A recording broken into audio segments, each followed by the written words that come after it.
The bell above the door rang noisily as I entered the bookshop. My hopes of just browsing through the books without attracting the attention of a well-intentioned but usually annoying clerk were immediately dashed. I hate to be bothered while perusing the shelves. But upon closing the door and getting my first glance at the shop itself, I decided that due to the smallness of the shop and the type of books it contained, I was more likely to have to search out the proprietor myself if need be. The shop was hard to find, and even more difficult to understand. While bookshelves covered nearly every wall from floor to ceiling, they were all completely empty.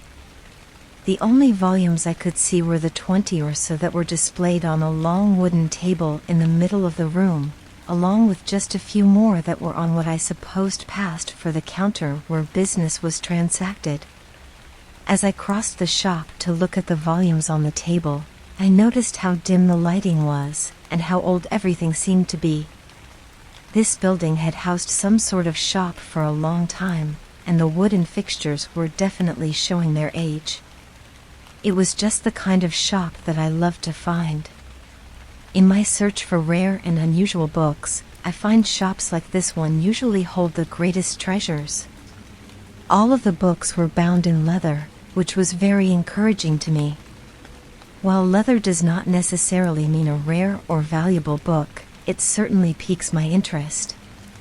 I traced my fingers along the surface of the books, admiring the craftsmanship of the leather bindings and the titles etched in them. "May I help you?" a voice asked just behind my right shoulder. Startled, I turned very quickly and nearly spilled several of the books off the table. "Please be careful, sir," the voice said again.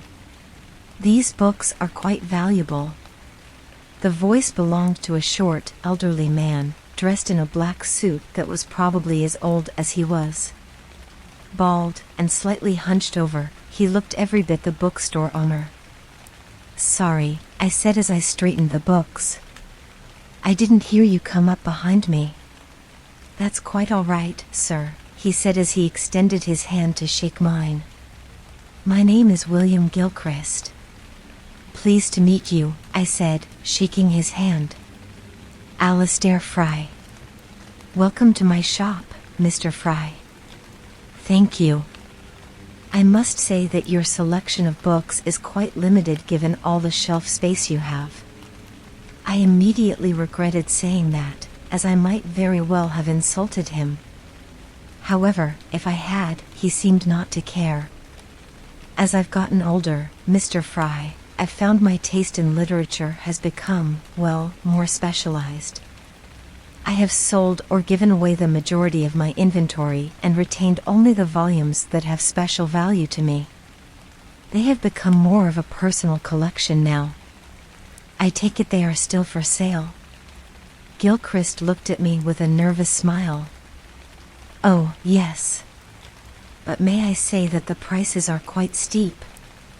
"Rarity and collectability are seldom inexpensive," I said as I turned back to the book-laden table.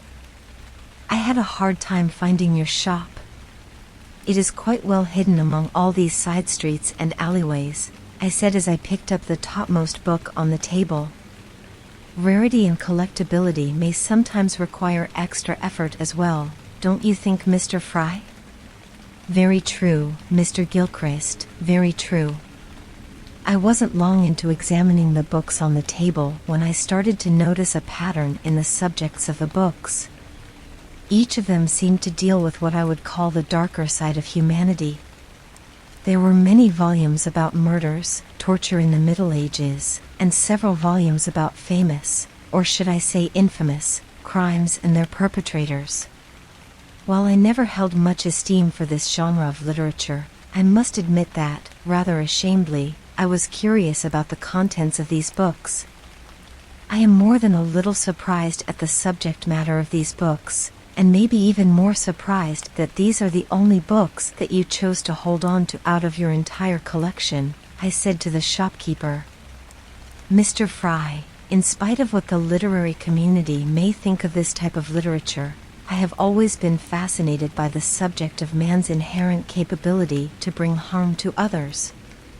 Man's inhumanity to man, as they say.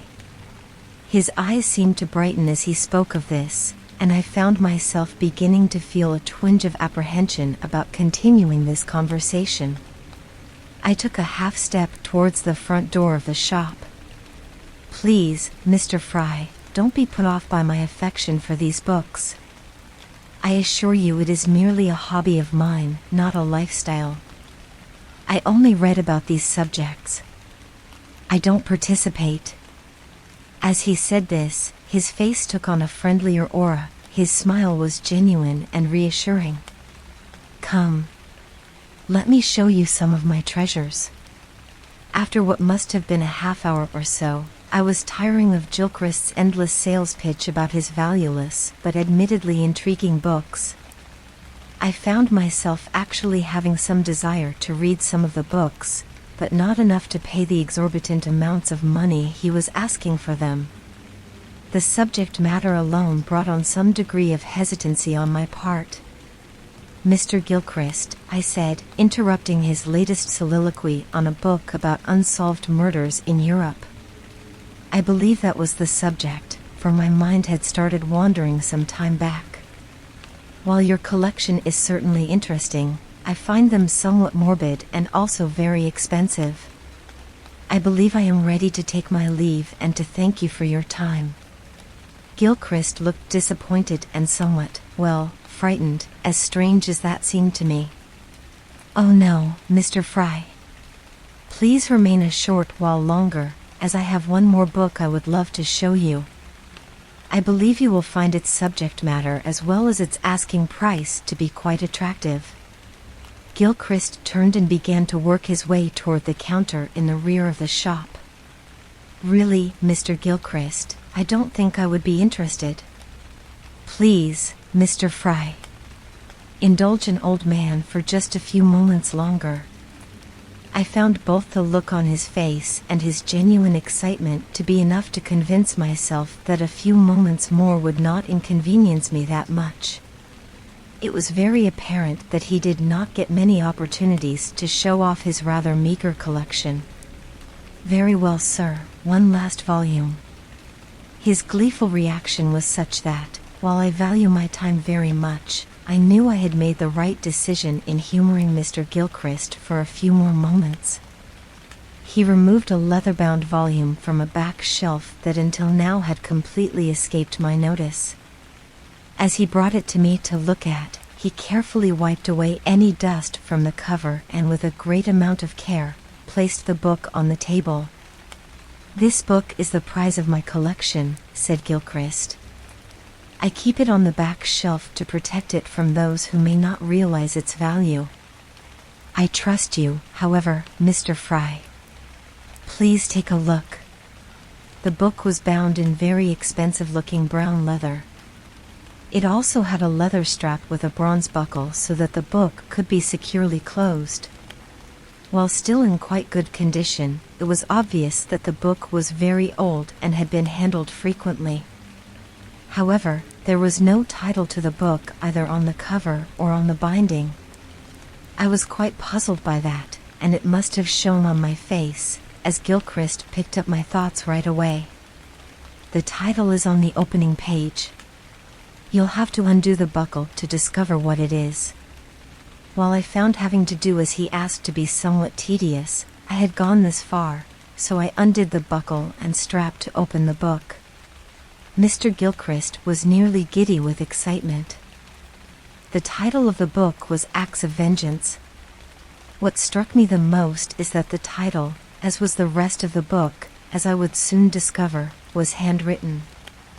I was amazed that a book of this size, which consisted of what had to be nearly 1,000 pages, was totally written in longhand.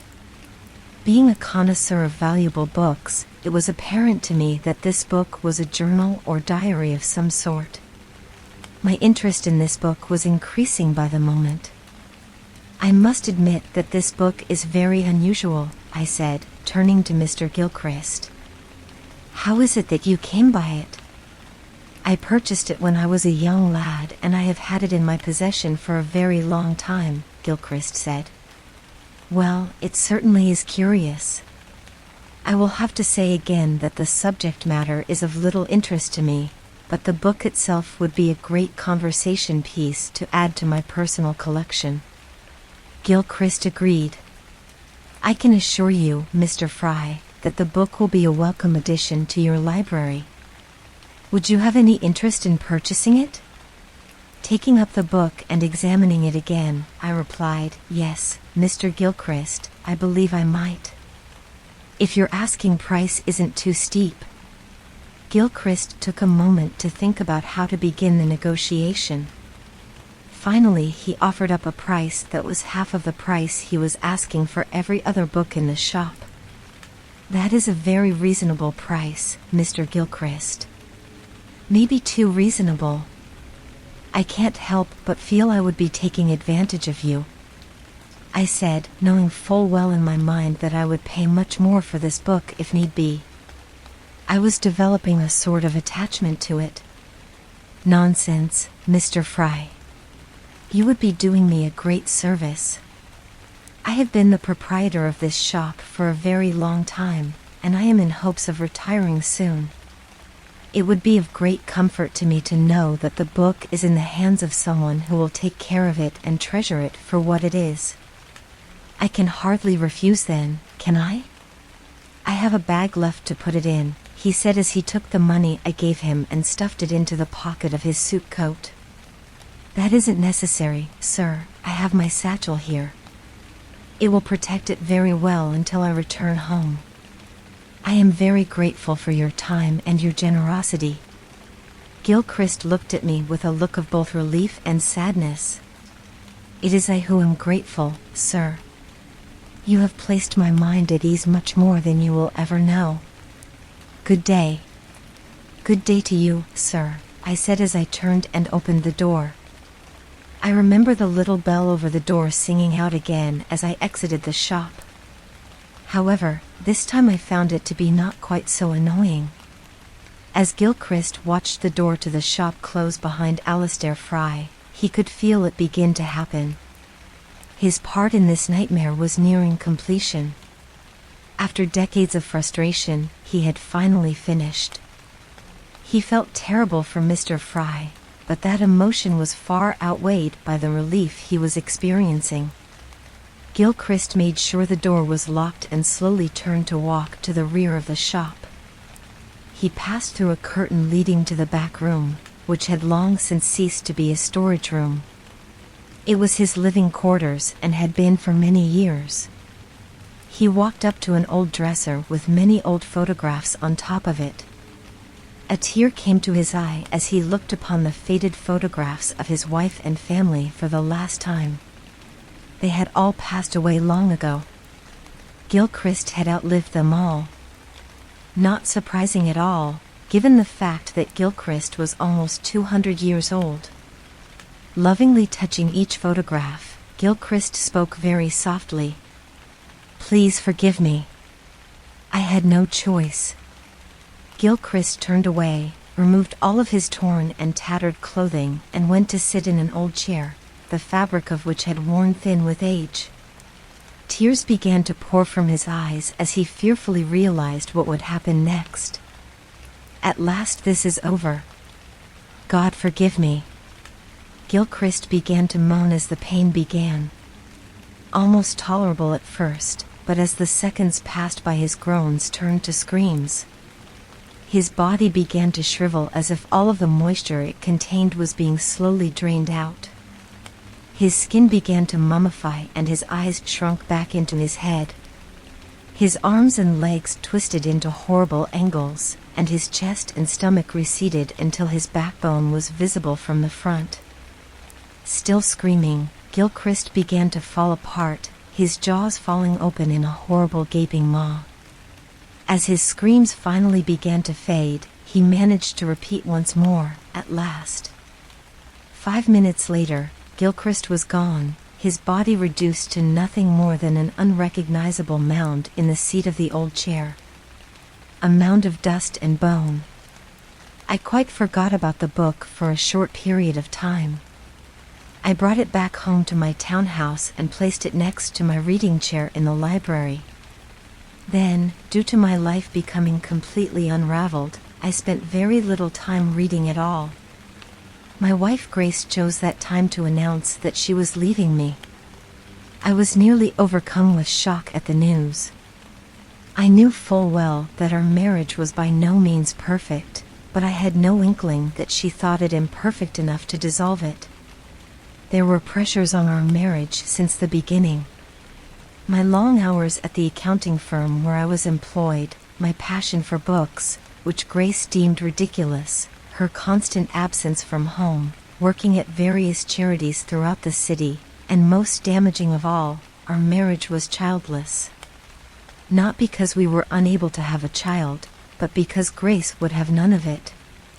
I had resolved myself to never being a father, and it still remained an open sore of resentment between us. I tried to speak to Grace on several occasions about the possibility of saving our marriage, but she was immovable on the subject. She kept to her room, only emerging to leave the house. One night upon returning home from work, she and everything she considered hers was gone. I sat alone in the dark all that night, trying to decide what I would do now. I finally determined that the best course of action for me was to hate her. The carriage pulled up in front of the 2-story brick building located just off the main square of the city. The sign over the door read D. Cross, Accountant. That would be Damien Cross, my employer. A likable enough fellow, but a bit full of himself for owning the most well-known accounting firm in the city. What was not well known is that Damien Cross knew very little about accounting. He had inherited the firm from his father, and if not for the expertise of his employees, the doors would have been shuttered long ago. Just as I have for 1,000 other mornings, I entered the front door and made my way to my desk, situated in the very back corner of the room. My desk was away from any window or door.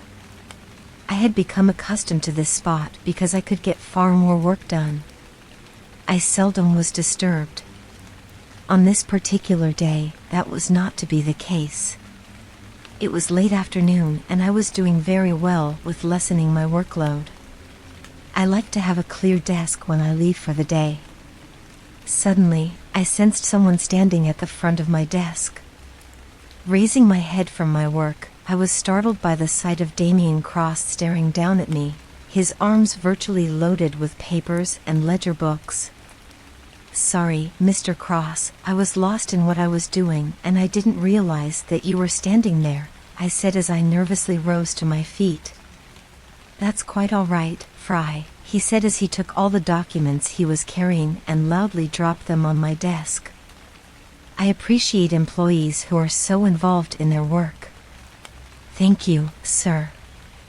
I was developing a bad feeling about what was going to happen next. Which is exactly why I have chosen you to finish this large project for me. Mr. Danford expects all of his accounts to be in order for a presentation to a potential buyer by Monday morning. "They are quite a mess, I'm afraid," Damien said, obviously enjoying himself. "I'm sure that it will take the rest of this evening and most of the weekend to complete." But, Mr. Cross," I stammered, "I have commitments for this weekend which have long been in the planning." "I'm sure you do, Fry," he said, obviously bothered by my objection, "but I have made this commitment to Mr. Danford, and it is one I intend to fulfill. My hope is that your commitment, and shall I say dependence, on your employment here is equally as important to you. After all, it's not like you have a wife or family to go home to." Instantly, I was both ashamed and infuriated. How dare he bring up my home life and use it as a weapon against me in this battle of wills? "Mr. Cross." "I am appalled," I yelled.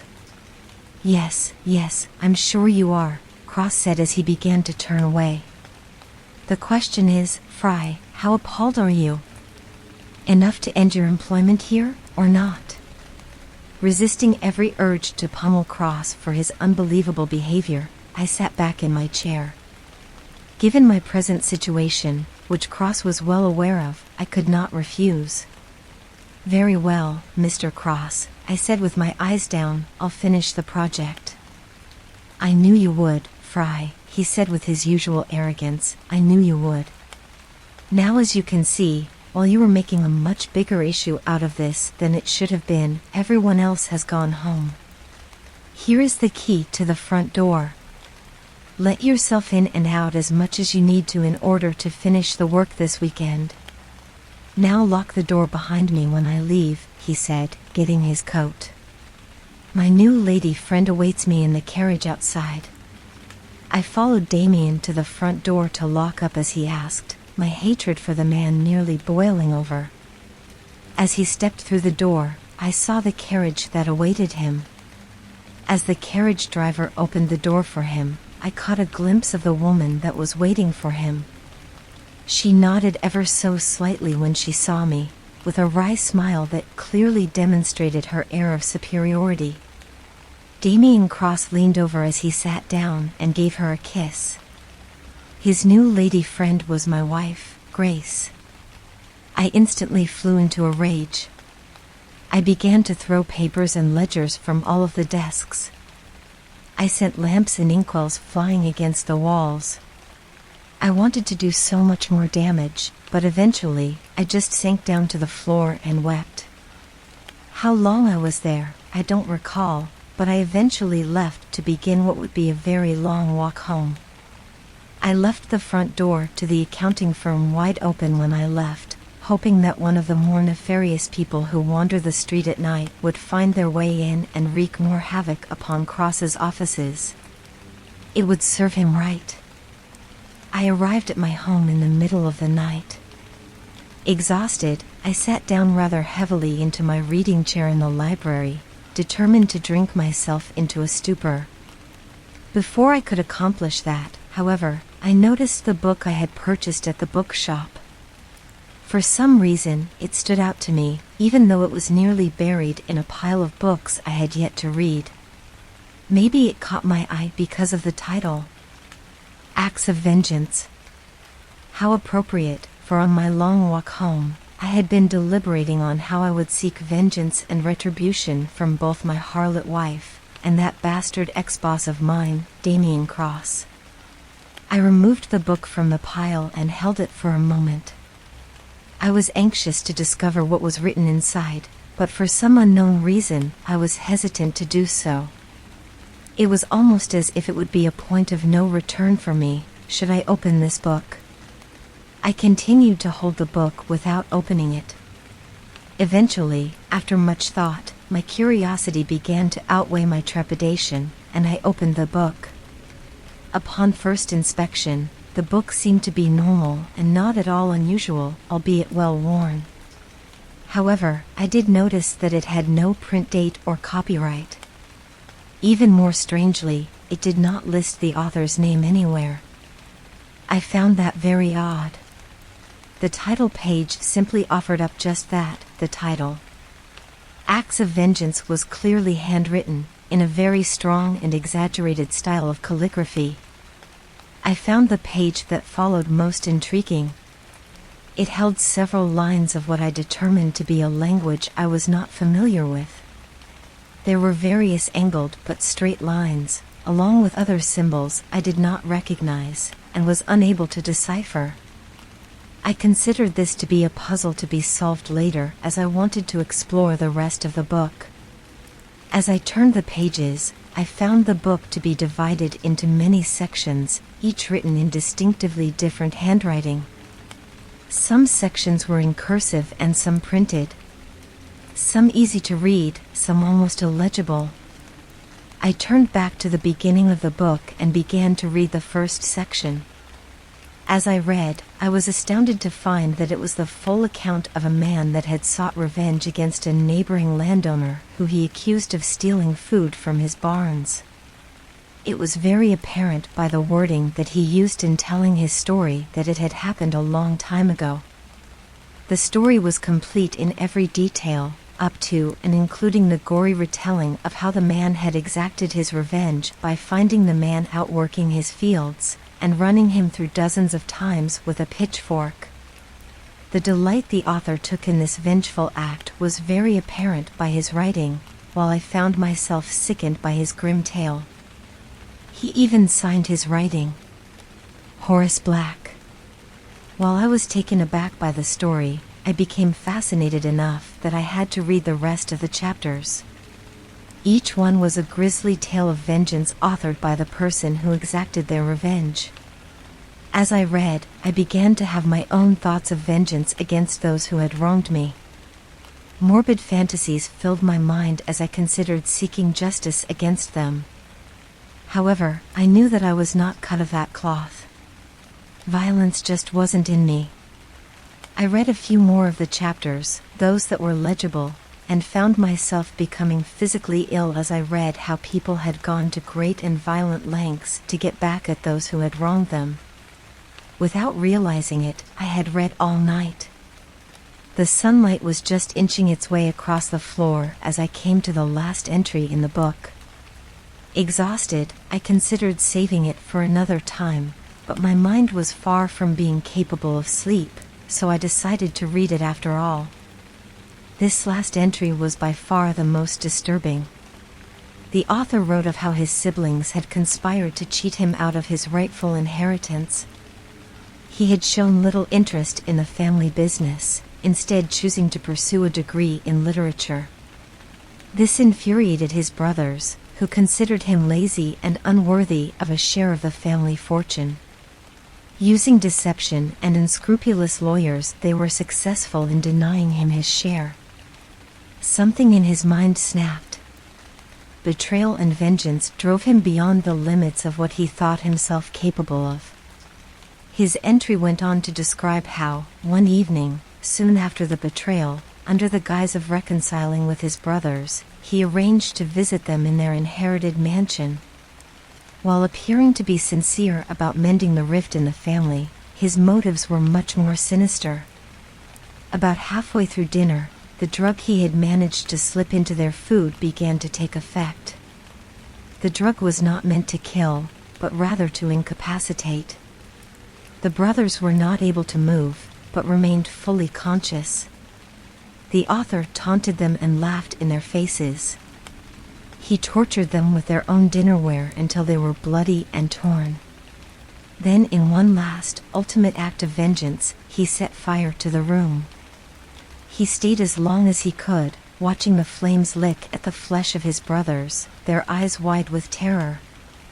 He laughed maniacally as he left the house, more than a little disappointed that he would not be able to watch them burn.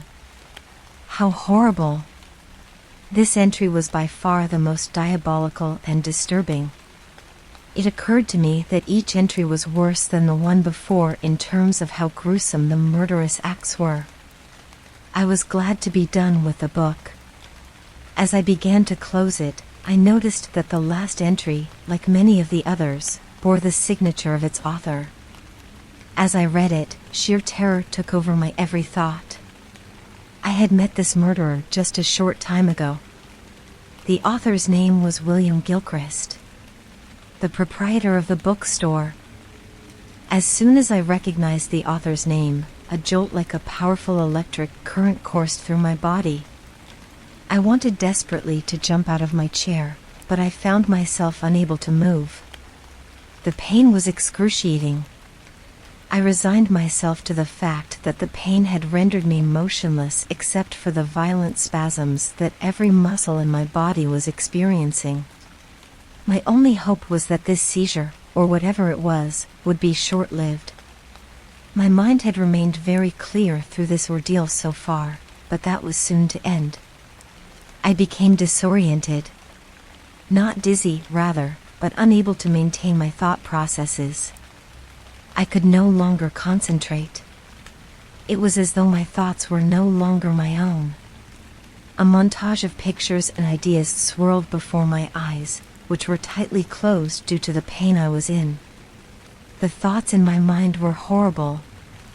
My mind was creating terrible visions of the stories of vengeance I had just read. They were rapidly appearing in my mind's eye with startling and vivid detail. It was as if I was witnessing all of the brutal murders that had taken place in the book. The book. That's it. In some mystic way, the book has to be the cause of this. If I can just get away from it, I can remove myself from this nightmare. With every bit of strength and will I could muster, I tried to force myself to release the book which was still open in my hands. But however hard I tried, I could not let go. Fighting through the pain, I lifted the book from my lap. What I saw nearly drove me beyond the limits of my own sanity. The words in the book had turned red as if they were written in blood. There were rivulets of red running down the pages, dripping off the bottom of the book and landing in my lap as large, awful drops. Once again, I attempted to throw the book away from me, but I could not. It was as if the book was glued to my hands, when in fact it was much worse. I began to scream as I realized that I was not gripping the book was gripping me. The leather cover of the book had somehow grown over my fingers and hands and engulfed them almost up to the wrist. I was virtually a prisoner of the book. The pain grew more and more intense until I felt myself losing consciousness. Trapped in a dreamlike state, the visions of murder and torture became incredibly vivid. Gruesome and bloody deaths kept repeating in my mind, each one more horrible than the last. It was as if I was witnessing each death from above, and as I watched, I found my attitude towards them changing. I began to be less offended by them, and actually started admiring some of the ingenuity that went into some of them, and also took some amount of joy in the sheer viciousness of the crimes. As I watched, something incredible began to happen. As each scenario played out in my mind, I noticed that the murderer in each of the visions was somehow becoming familiar to me. His back was always towards me, so I had not recognized him before. Now, however, in one last blood-soaked vision, the murderer turned to look at me. I screamed in pure terror. It was like looking into a mirror. My face was twisted into the most terrifying, maniacal smile. I realized that the familiar figure in all of these diabolical acts had been me. And just before I passed out, I saw that the victim of my butchery in this last vision had been Damien Cross. I am not sure how much time passed before I woke up. However, judging by my ruddy appearance and aching muscles, it had been quite a while. I prepared a light breakfast and went into the bathroom to make myself somewhat presentable. Halfway through shaving, I realized that I did not really have any reason to actually be presentable, since my wife was now gone and I am certain that my actions at the accounting firm had resulted in my termination. As I thought about my present circumstances, I sensed a growing fury inside of me. I had done absolutely nothing to deserve what was happening to me. All my years of fidelity to my wife and loyalty to my employer had been thrown away like so much garbage. I stood to lose everything I had worked so hard for. My career, my marriage, even my dignity. No one could take that away from me, no one. As I stroked the last bit of shaving cream off my face, the glint of the straight razor caught my eye. I held it in front of me and admired the ivory handle and the brightness of the blade. It was so beautiful.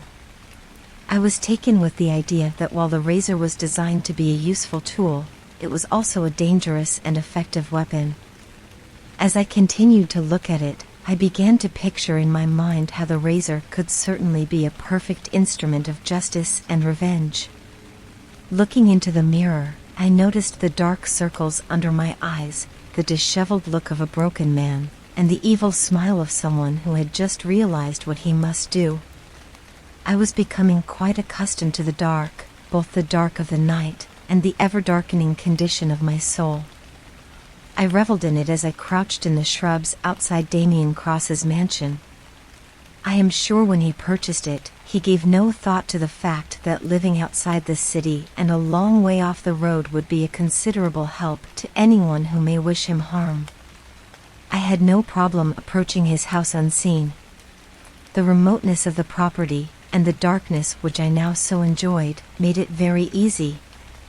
I waited for several hours, watching for the lights to go out in the house. As the hour grew later, they were extinguished, one by one. Now, only one light in the upstairs bedroom remained lit. I had somewhat of a working knowledge of the house, as I was often called here to bring work to Damien on the days when he did not want to come into the firm. When the last lone light went out, I approached the back of the house and proceeded to work on opening the rear entrance. Not being well versed in burglary, it took me longer than I would have liked. I worked with great care and caution, and eventually, the lock opened.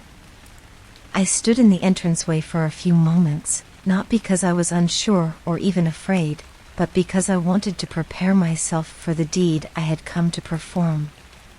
I took several deep breaths, and shook my arms and legs to loosen them. Then, with razor in hand, I stepped across the threshold. I was being so careful to be cautious and quiet that it seemed to take an eternity before I reached the bottom of the staircase leading upstairs. I was getting so close.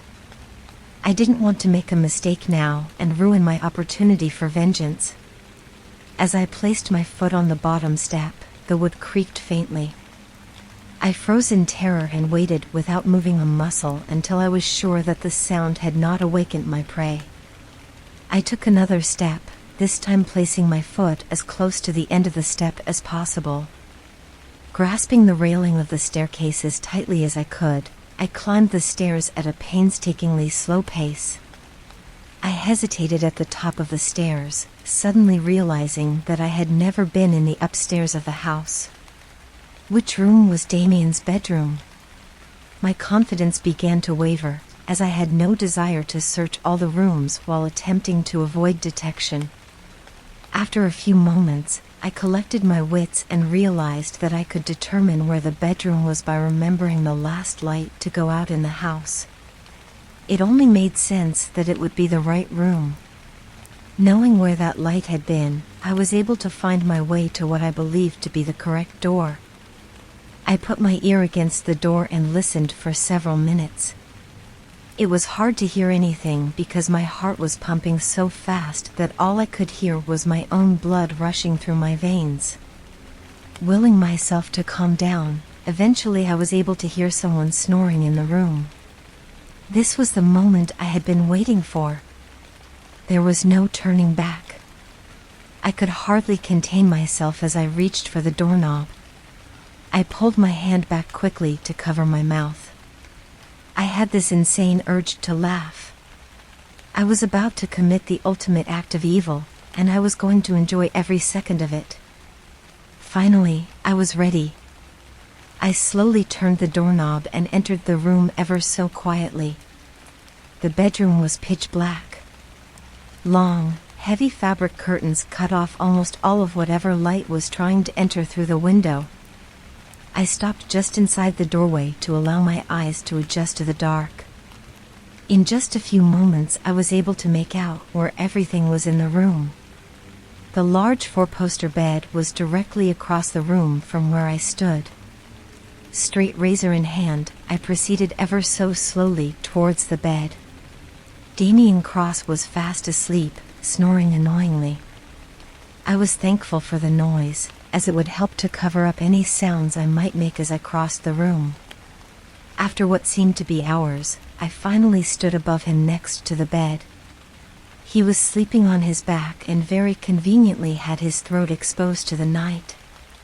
This was it. This was my moment of revenge. This is where I exacted vengeance upon the man who had cost me everything. Still, I hesitated. Not because I was having second thoughts or because I had grown afraid.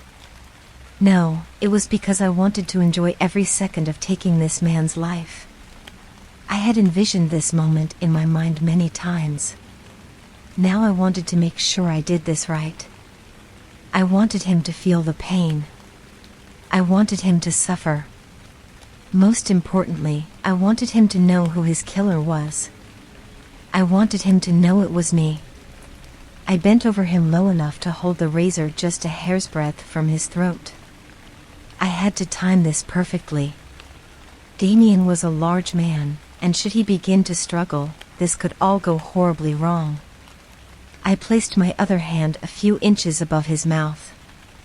My intent was to clamp down on his mouth just before I drew the razor across his throat. My hands were shaking in anticipation. I had to strike now. I slammed my hand across his mouth while at the same time pushing down with all my strength to keep his head in place. His eyes flew open, focusing on me almost immediately. I could see so much in his eyes.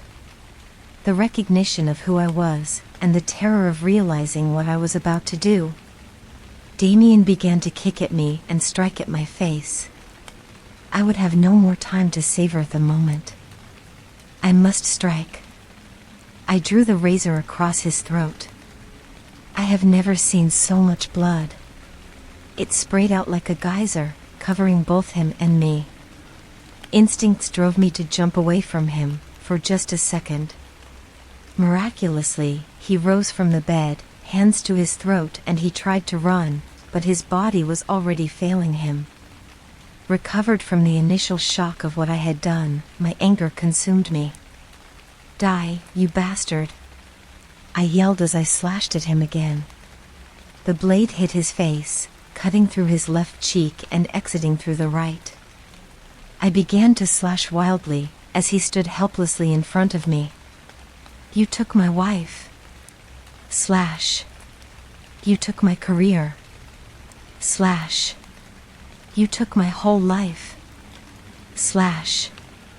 I suddenly realized that my blows were no longer striking anything. I was flailing the razor in the air. Completely out of breath, I stopped. Damien lay on the floor between me and the bed. His face and hands were sliced to ribbons. Fingers and eyes were missing, the blood pooling on the floor around his head. I had done it. I had killed the man who ruined me. I had taken my revenge. I stood in the dark for what seemed a long while, but probably was only a few moments. I can only describe what I was feeling as pure ecstasy. I felt no remorse or fear. For the first time in my life, I felt like a man. Like I had accomplished something. I felt complete. Then everything was shattered with one sound. "Damien," a female voice said. "Are you all right?" I spun around to find the silhouette of a woman standing in the doorway of the bedroom. Dressed in a flowing nightdress with a lit candle in her hand was my wife, Grace. We both recognized each other at the same instant. Her first reaction was to retreat back into the hallway in an effort to run away down the hall. My first reaction was to smile and take a moment, however brief, to revel in the idea that my revenge was not yet complete. This was more than I could hope for. It must have been quite a sight, Grace running towards the stairway, one hand holding up the hems of her nightdress while the other held on to the candle lamp to light her way. And I, one hand stretching out to grab her, and the other hand brandishing the straight razor. Her screaming at the top of her lungs, while I called to her to stop. I must admit, I was laughing as well. I caught up to her at the top of the stairway and grabbed her by the back of the neck. As I spun her around, she tried to strike me with the candle lamp. She missed and only succeeded in spraying us both with hot wax. Neither of us noticed the pain.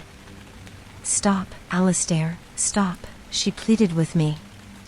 "You can't kill me, you just can't." "Oh, but I can," I replied. "Why are you doing this?" she asked, choking back tears and gasping for breath. "How can you ask me that question?" I yelled back at her, spittle splashing onto her face. "You treated me like garbage our whole married life. You only wanted what my salary could get you. When that wasn't enough, you left me for that dead man in the other room. And now I find you living in his house." Are you sleeping in his bed, too? No, Alistair, she cried. I am only— Oh, poor Damien. Shut up, I yelled, bringing her face closer to me as I tightened my grip on her throat. I have no desire to hear your excuses or your pleas for mercy. Your words mean nothing to me, as mine have meant nothing to you for years. I brought the razor up to her face and pressed it up against her cheek. The only thing that matters to me now is that you pay the price for your disloyalty and infidelity. I leaned forward and kissed her. It was a hard, violent kiss. A kiss goodbye. I shoved her backwards as hard as I could. She had no time to react. She landed hard on her back, her head snapping back violently against the step. I heard her neck snap, her screams ending abruptly. She continued to roll down the steps, finally coming to rest at the bottom of the staircase, with her body broken and her arms and legs at impossible angles. As I looked at her lying there, I was struck with sadness. A sadness that her suffering was over so quickly. I did not want this night to end. I had no idea that vengeance and murder could be so joyful or fulfilling. Before leaving, I made sure that there was no one else in the house, such as a butler or a maid. Regrettably, I found no one. I left the house of Damien Cross that night knowing that I had exacted the ultimate revenge on those who had wronged me. I returned to my home just before dawn. I had discarded the razor in the sewers on the way. I proceeded to build a fire and burn all the clothes I had worn that night. I would leave no evidence of ever being in the Cross home that night. I sat at my desk in the library and pondered about what I had done. The more I thought about it, the happier I became. My vengeance was complete, and I was ecstatic about it. As I sat there, I found myself drawn to the book that had started this journey into murder. Remembering what happened the last time I handled it, I was hesitant to pick it up. However, my curiosity finally got the best of me. Very gently, I picked up the book. This time there was no pain or disorientation. Rather, there was more of a calming, but invigorating effect. The cover of the book did not envelop me again. However, there was a feeling of oneness, of joy and accomplishment. I flipped through the now familiar pages, remembering some of the written accounts as I saw them. Eventually, I came to William Gilchrist's gruesome account of his act of vengeance. I was no longer repulsed by his actions. Instead, the story of his revenge gladdened me. I could now relate to what he had done. In some strange way, we were now brothers, albeit murderous brothers. I was about to close the book when I noticed a change in the pages. Terror reclaimed me as I saw that Gilchrist's story was no longer the last one in the book. There was another entry, and as I began to read it, I instantly began to shake uncontrollably. This cannot be. This new story was mine. It was the written account of every horrible atrocity I had committed in the Cross House. Every grisly detail was written down. It was all in my handwriting, and my signature was on the last page. My mind began to spin, and I felt as if my actions were no longer my own. I began to thrash about uncontrollably in my chair, eventually falling to the floor, frothing at the mouth. I tried to scream, but my throat was so constricted in fear, I could not. The book fell from the desk, landing open directly in front of my face. To my horror, the pages began to turn, working their way to the front of the book. I was physically and mentally trapped. I could not move, and I could not look away. Finally, the pages stopped turning. I realized that the book was now open to the page that contained the strange language and symbols. The lines began to blur and change. I could not look away. The lines started to become recognizable. The words began to appear in English. I was afraid to read them, afraid of what they might say. My fears, it turned out, were well-founded. I felt as though I would lose whatever fragile grip I had on my sanity as I read. Vengeance has been exacted on those who deserve it most, doled out by the spirits of this book, to whom you have played host. Many are they that deserve this fate, as many are those who have died. Where and when will vengeance strike next? The spirits and the book will decide. It was clear to me now what had happened. I had been, and woefully still am, possessed by the book to carry out its plan to kill those who it decided had committed evil. I was no more than a tool of this horrible spirit. At the same time I realized this, it became clear that I was never going to be released from this horror. I was doomed to obey the wishes of whatever spirit this was and would be forced to do his bidding. I lay on the floor of my library for a very long time as I lamented the effect this would have on the rest of my life. After many hours of resisting the power of this spirit, I realized my efforts were futile. With mind, body, and soul, I gave in to the spirit of the book. I knew what I must do. The bell above the door rang annoyingly as I entered the old bookstore. I had never known that this bookstore existed until I just felt the need to come to this side of town. Being a collector of rare books, I was excited to come across this tiny shop. Just as I began to look over the small inventory that the shop had to offer, I was interrupted by the appearance of a very old man, nervous and shaking. "Welcome to my shop," the old man said. "I am the proprietor, Alistair Fry."